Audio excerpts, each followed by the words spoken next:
योगी सरकार के मंत्री संजीव बालियान के उस बयान पर आज सियासत गर्म रही जिसमें उन्होंने कहा था कि मुजफ्फरनगर में उनके खिलाफ सुनियोजित साजिश रची गई और मस्जिदों से ऐलान किया गया।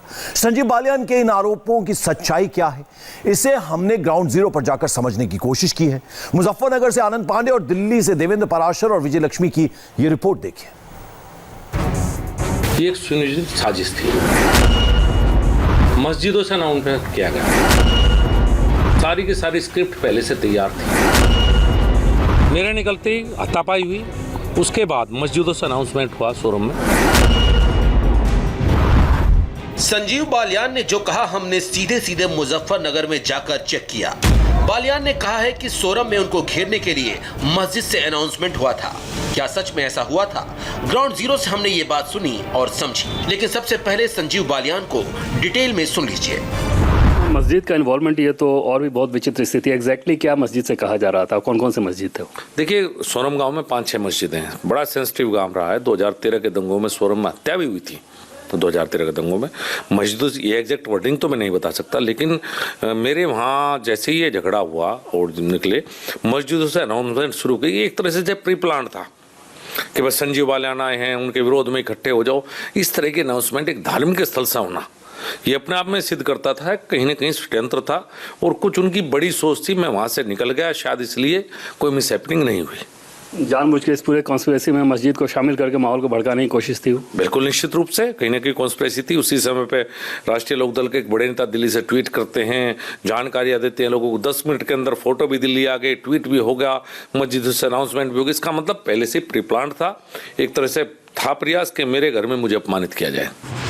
संजीव बालियान ने बेहद संगीन आरोप लगाए हैं, इसलिए मंगलवार के दिन सोरम में हुआ क्या था उस तस्वीर को भी एक बार देख लीजिए, जिसका जिक्र संजीव बालियान कर रहे थे। सोरम गांव में एक 13वीं में शामिल होने बालियान पहुंचे थे। उस वक्त तो कुछ नहीं हुआ, लेकिन जैसे ही गाड़ी से संजीव बालियान उतरे उनके खिलाफ नारेबाजी शुरू हो गई।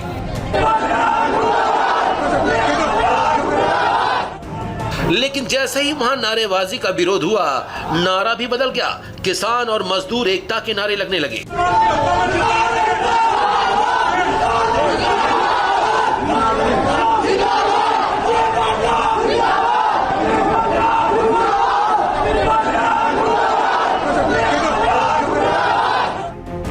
इसी घटना का जिक्र संजीव बालियान कर रहे हैं। सच क्या था उसे समझने के लिए संवाददाता आनंद पांडे ग्राउंड जीरो पर पहुंचे और वहां मौजूद लोगों से पूछा कि उस दिन आखिर हुआ क्या था। बालियान जो कह रहे हैं वो कितना सही है।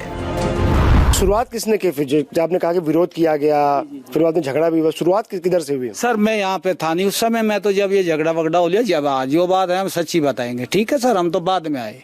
हमने सुना है, देखा नहीं, झगड़ा नहीं देखा सर। जो सुना है वही बात कह रहे सर। संजीव बालियान कह रहे हैं कि मस्जिद से बार बार अनाउंसमेंट किया जा रहा था और लोगों को भड़काया जा रहा था कि पहुंचो और संजीव बालियान का विरोध करो। जी यहाँ लठ बज गया तो फिर तो होता ही।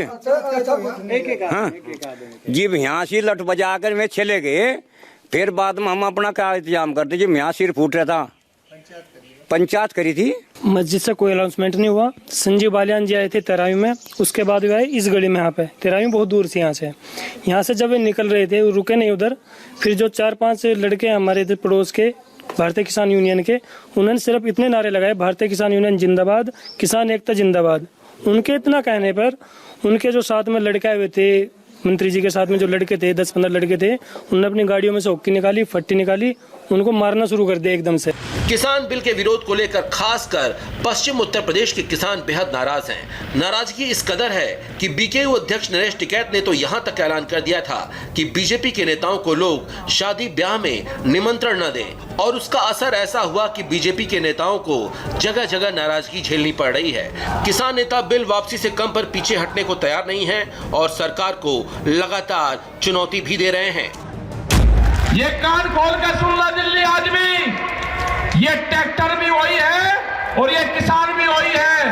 अब की कॉल पार्लियामेंट की होगी, पार्लियामेंट की, और कह के जाएंगे, पार्लियामेंट बजाएंगे, कह के जाएंगे। ये 4 लाख ट्रैक्टर नहीं होगा, 40 लाख ट्रैक्टर जाएगा, 40 लाख ट्रैक्टर। अब की बार हर क्रांति होगी। राकेश टिकैत कह रहे हैं वो संसद तक 40 लाख ट्रैक्टर लेकर जाएंगे। कब जाएंगे, कैसे जाएंगे, ये सवाल हमारी संवाददाता विजय लक्ष्मी ने जब उनसे पूछा तो बातें हवा में उड़ा दी। सीकर की महापंचायत में आपने कहा कि अब जो है वो पार्लियामेंट मार्च करेंगे, 40 लाख ट्रैक्टर पार्लियामेंट नहीं 40 लाख ट्रैक्टर उस आंदोलन में शामिल होंगे। अच्छा। ये हम बहुत दिन से कह रहे हैं कि इस आंदोलन से 40 लाख ट्रैक्टर को जोड़ना है हमको। अच्छा। आंदोलन में किसान ट्रैक्टर से जुड़े। जहाँ पे भी हम पंचायत में जा रहे हैं, अगर वहाँ पे 1000 ट्रैक्टर आ रहे तो ओबीसी का हिस्सा हो गए, फिर कहीं हो रहा जाएंगे वो भी हिस्सा होंगे। ऊँट गाड़ी चली है राजस्थान में एक जगह, करीब उन्होंने 270 के करीब ऊँट गाड़ी चले, तो वो भी इसका आंदोलन का हिस्सा है। तो जो गाड़ी को और इसको छोड़ कर, बसों को छोड़ कर ट्रैक्टर, बैलगाड़ी, ऊँट गाड़ी इसका हिस्सा होगा तो 40 लाख के आसपास होगा। मंच पर कुछ और, कैमरे पर कुछ और, इसीलिए सवाल उठते हैं। किसान नेताओं की अलग कहानी है, बीजेपी की अलग।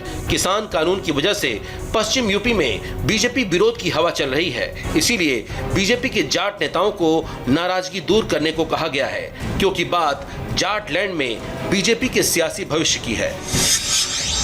उत्तर प्रदेश में विधानसभा चुनाव अगले साल होने हैं, लेकिन उससे पहले पंचायत चुनाव होने हैं। पंचायत चुनाव पिछले साल नवंबर में ही होने थे, लेकिन कोविड प्रोटोकॉल की वजह से उन्हें 6 महीने आगे कर दिया गया। ऐसे में अब इनके मार्च अप्रैल में होने की संभावना है। सिर्फ पश्चिम यूपी की ही बात करें तो यहाँ करीब 26 जिला पंचायतों के ज्यादातर अध्यक्ष बीजेपी समर्थित लोग ही हैं। ब्लॉक स्तर पर भी लगभग यही स्थिति है।